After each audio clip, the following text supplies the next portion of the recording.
নমস্কার। আমাদের আজকের শ্রুতি নাটক দোহারে দেখেছি দোহে, রচনা বনানী মুখোপাধ্যায়, অভিনয়ে অম্বার চরিত্রে লিপিকা পাল এবং দিবাকরের চরিত্রে রাহুল বিশ্বাস। শুনছেন আজকের শ্রুতি নাটক দোহারে দেখেছি দোহে।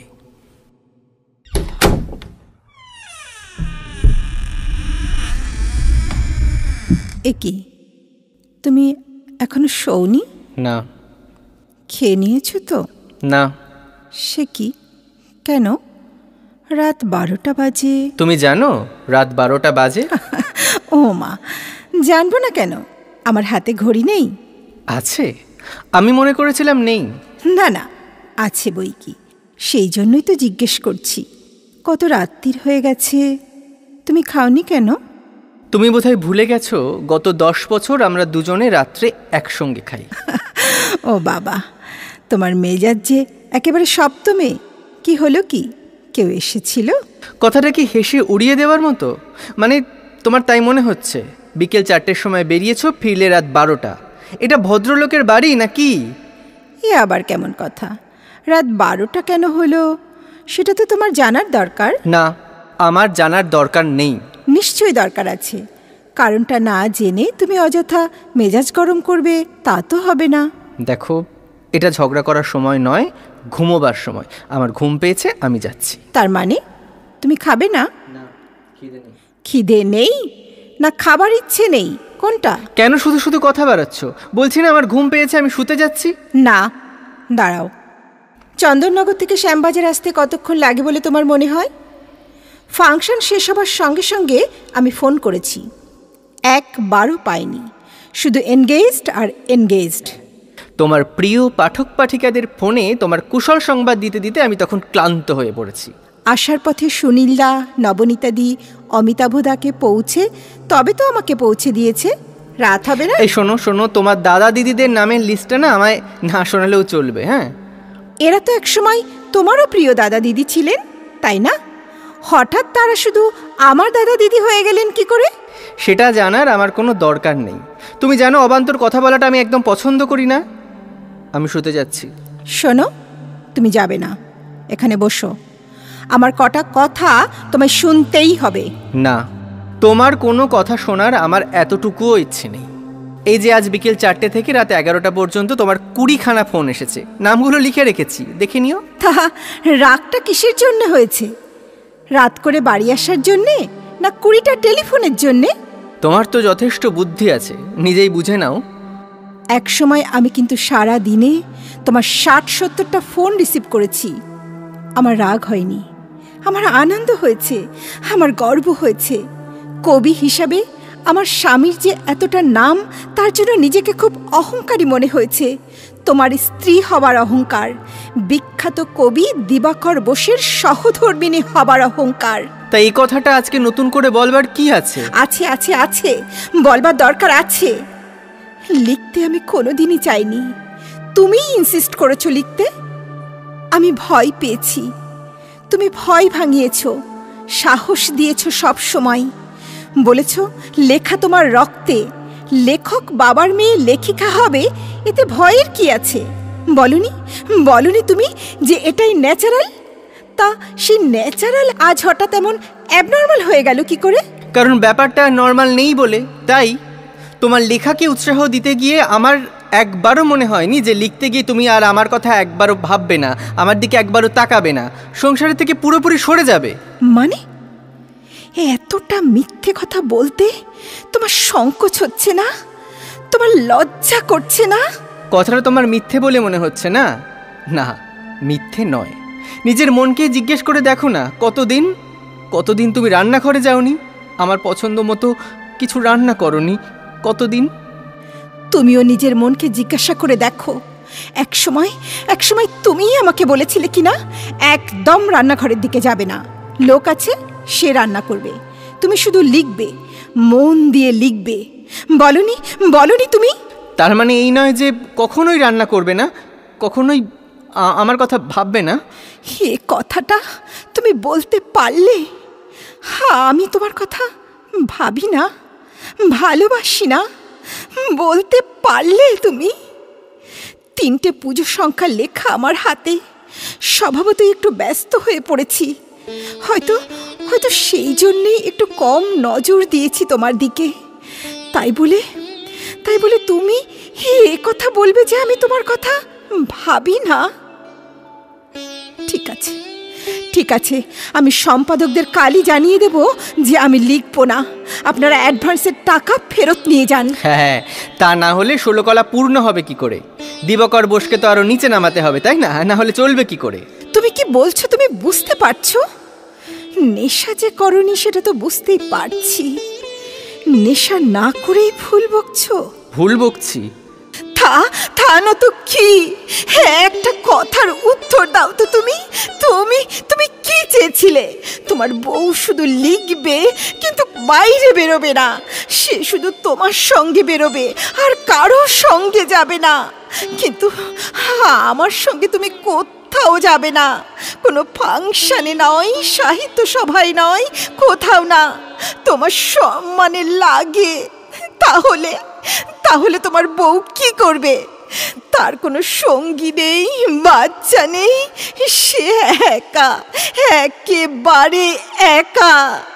কতক্ষণে তুমি বাড়ি আসবে তার জন্যে সারাদিন সে সবরীর প্রতীক্ষায় থাকবে। এই তো চেয়েছিলে তুমি। হ্যাঁ, আমি এটাই চেয়েছিলাম, আমি অম্বাবসের স্বামী হয়ে বাঁচতে চাইনি, তার সেক্রেটারি হয়েও বাঁচতে চাইনি। আমার নিজস্ব পরিচয়ে কবি অধ্যাপক দিবাকর বসু হয়ে বাঁচতে চেয়েছি। কেন চেয়েছো? তোমার সাফল্যের আলোয় আমি যদি আলোকিত হতে পারি, তবে আমার যশের কিরণে তুমি কেন উদ্ভাসিত হবে না? কেন কোথায় লাগছে তোমার বলো? তুমি তো সেই দিবাকরই আছো। আমি তো কোনোদিনই তোমার ধারে কাছেও যেতে পারবো না, আমার সে ক্ষমতাই নেই। তবে তোমার কি অসুবিধে হচ্ছে? কেন স্পষ্ট করে বলো না, তুমি কি চাও? তোমার ইচ্ছের বিরুদ্ধে আমি তো কোনো দিন যাইনি, তবে কেন আমায় বাধ্য করছো তোমার মুখের উপর কথা বলতে? কেন বাধ্য করছি কারণ তোমার গুণগ্রাহীদের প্রশ্নের বাণে আমি জর্জরিত।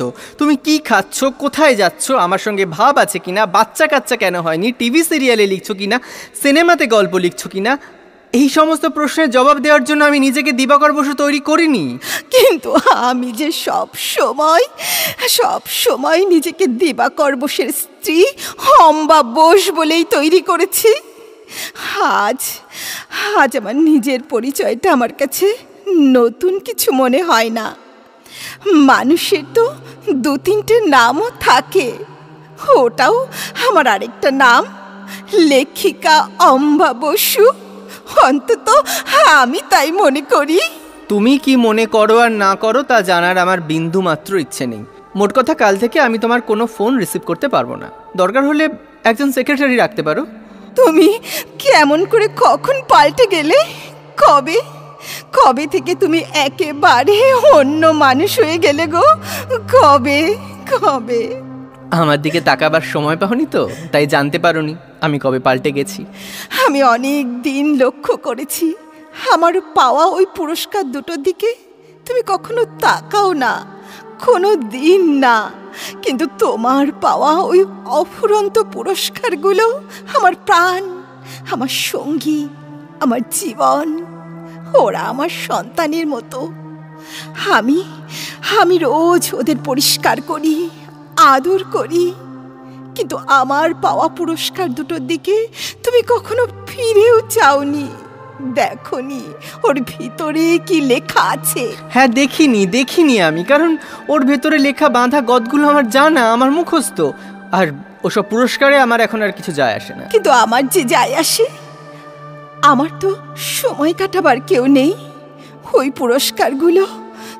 পুরস্কারগুলোই আমার সঙ্গী। লেখা তো মোটে 2 বছর লিখছি, তার আগে তো ওদের নিয়েই আমার দিন কাটতো। তোমার ইচ্ছেতেই আমার প্রথম লেখা ছাপা হয়েছে, তোমারই টাকায়, তোমারই উৎসাহে। কিন্তু সেগুলো তো প্রকাশকরা তাদের ইচ্ছেতেই চেপেছেন। লেখাগুলো কি দোষ করেছে? তুমি একটাও পড়নি। আমাকে তোমার কিসের হিংসে? আমি কি তোমার সমান হতে পারি? তোমার লেখাগুলো কিন্তু আমার সব মুখস্থ, সব সব। সেটা তোমার দয়া, তোমার করুণা, তোমার মহানুভবতা হয়েছে। এবার তুমি খুশি তো? তুমি তুমি এভাবে বলতে পারলে, আমাকে এভাবে বলতে পারলে আমি তোমাকে করুণা করি, দয়া দেখাই?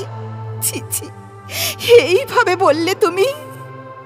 কিচ্ছু দরকার নেই, কিচ্ছু দরকার নেই আমার, কোনো দরকার নেই আমার লেখার। মরে যাক লেখিকা অম্বা বসু। আমার লেখাকেই যদি তোমার একমাত্র শত্রু বলে মনে হয়, আমি কোনো দিন আর লিখবো না, কোনো দিন না। শুধু মিসেস দিবাকর বোস হয়েই আমি বেঁচে থাকবো, শুধু মিসেস দিবাকর বোস। শুধু শুধু অম্বা, কি হলো? কি হলো? শুনেছি আশাপূর্ণা দেবী যখন রাষ্ট্রীয় পুরস্কার পেয়েছিলেন অনেক বেশি বয়সে, তার বৃদ্ধ স্বামী বলেছিলেন, আমার খুব ইচ্ছে করছে সারা কলকাতাকে আলো দিয়ে সাজাতে, কিন্তু তা তো পারবো না। আমি আমার পাড়াটাকে আলো দিয়ে সাজাবো। তার ভালোবাসার আলোয় আশাপূর্ণা দেবীকে তিনি উজ্জ্বল থেকে উজ্জ্বলতর করে তুলেছিলেন। কিন্তু আমি তো আশাপূর্ণা নই, আমি তারই পথে পা রাখা অতি ক্ষুদ্র একজন মানুষ। আমি আলোর রোশনাই চাই না, আমি চাই তোমার ভালোবাসার নিয়ন আলোয় তুমি আমাকে সাজিয়ে দাও। আর কিছু না, আর কিছু চাই না। প্লিজ প্লিজ অম্বা, এবার কেঁদো না। I'm sorry, I'm very sorry. Please কেঁদো না। কি ব্যাপার? হ্যাঁ, এত রাত্রে ফোন, 3:30 বাজে প্রায়। কার আবার বিপদ হলো? না, ধরো না, ধরতে হবে না ফোন। আচ্ছা ঠিক আছে, তুমি একটু চুপ করো। না, একটু চুপ করো। এত রাত্রে যখন ফোন, নিশ্চয়ই কোনো জরুরি খবর। হ্যালো, কে? নীলেশ দা? কি ব্যাপার? হ্যাঁ, কি অম্বা অ্যাওয়ার্ড পেয়েছে বলছেন? কি সাহিত্য একাডেমি? Very good. হ্যাঁ, ডাকবো ওকে? ও আচ্ছা, এক্ষুনি খবর পেয়েছেন? আপনি অফিস থেকে ফোন করছেন? ও থ্যাংক ইউ নীলেশ দা। নীলেশ দা, রং নম্বর, এটা রং নম্বর। আপনি ভুল জায়গায় ফোন করেছেন। এখানে অম্বা বসু থাকে না, এখানে থাকে না অম্বা বসু। চুপ করো। আর রাখি নীলেশ দা। হ্যাঁ, সকালে দেখা করবো। হ্যাঁ আচ্ছা অম্বা, এবার একটু শোবে চলো। ওই দেখো, ভোরের ছোঁয়া লেগে গেছে চারিদিকে। অম্বা, আমাদের জীবনেও নতুন ভোরের ছোঁয়া লাগুক। একটু ঘুমিয়ে নাও। কাল সকাল থেকে নতুন লেখাগুলো ঠিক করতে হবে তো। চলো, কাল থেকে আমি তোমার সঙ্গে সব জায়গায় যাব। আর তুমি একা নাও, আমি তোমার পাশে থাকবো। এবার শো। হ্যাঁ, চোখ বোঝো, আমি তোমার মাথায় হাত বুলিয়ে দিই। অম্বা, তুমি ঘুমো। তোমায় একটা রিকোয়েস্ট করব। বলো। তোমার মনে আছে বিয়ের পর যখন আমরা প্রথম দার্জিলিং গেছিলাম, পূর্ণিমার রাত্রে কাঞ্চনজঙ্ঘা দেখতে দেখতে তুমি একটা কবিতা বলেছিলে, আমার খুব ভালো লেগেছিল। আজকে এই প্রথম সূর্যের আবছা আলোয় আবার শোনাবে সেই কবিতাটা? নিশ্চয়ই শোনাবো অম্বা। দুজনের চোখে দেখেছি জগৎ, দোহারে দেখেছি দোহে, মরুপথ তাপ দুজনে নিয়েছি সহে। ছুটিনি মোহন মরিচিকা পিছে পিছে, ভুলাইনি মন সত্যেরই করি মিছে। এই গৌরবে চলিব এভাবে, যতদিন দোহে বাঁচি, এ বাণী প্রেয়সী হোক মহিয়সী। তুমি আছো, আমি আছি। তুমি আছো, আমি আছি। তুমি আছো, আমি আছি।